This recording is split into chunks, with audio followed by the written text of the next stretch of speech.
Di antara ragam serat Jangka Jayabaya, salah satu versinya bercerita tentang Syekh Subakir dan perannya dalam membangun peradaban bangsa manusia di Pulau Jawa.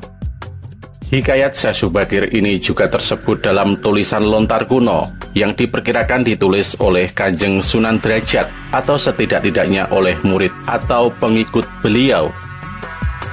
Syekh Subakir adalah seorang ulama yang berasal dari Persia. Beliau adalah generasi awal Wali Songo, penyebar Islam di Tanah Jawa. Beliau dianggap sebagai orang yang paling berjasa dalam menyebarkan Islam di Tanah Jawa ini.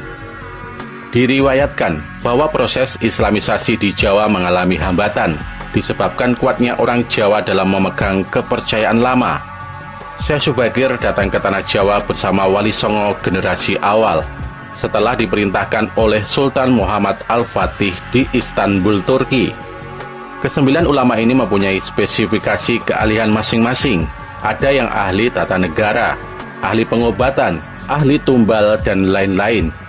Wali sembilan ini dibagi menjadi 3 kelompok dan ditempatkan pada 3 tempat, yakni di bagian barat, bagian tengah, dan timur Tanah Jawa.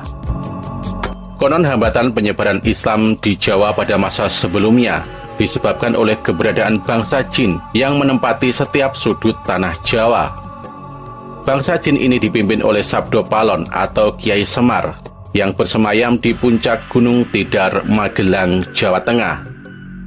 Syekh Subakir yang ahli dalam ilmu batin segera melakukan pembersihan dengan menancapkan tumbal yang berupa batu hitam di puncak Gunung Tidar. Seluruh Jawa bergolak. Seluruh bangsa jin yang menguasai Jawa merasakan kepanasan yang teramat sangat, hingga mereka lari tunggang-langgang menyeberang ke lautan atau menepi ke sudut terpencil Tanah Jawa. Sebagian jin yang lain ada yang harus mati akibat hawa panas dari tumbal yang dipasang oleh Syekh Subakir. Karena itulah Gunung Tidar dipercayai sebagai pakunya Tanah Jawa. Melihat hal itu, Sabdo Palon yang telah 9.000 tahun bersemayam di puncak Tidar, kemudian keluar dalam bentuk manusia, berdiri di hadapan Syekh Subakir. Setelah terjadi perdebatan, mereka segera adu kesaktian.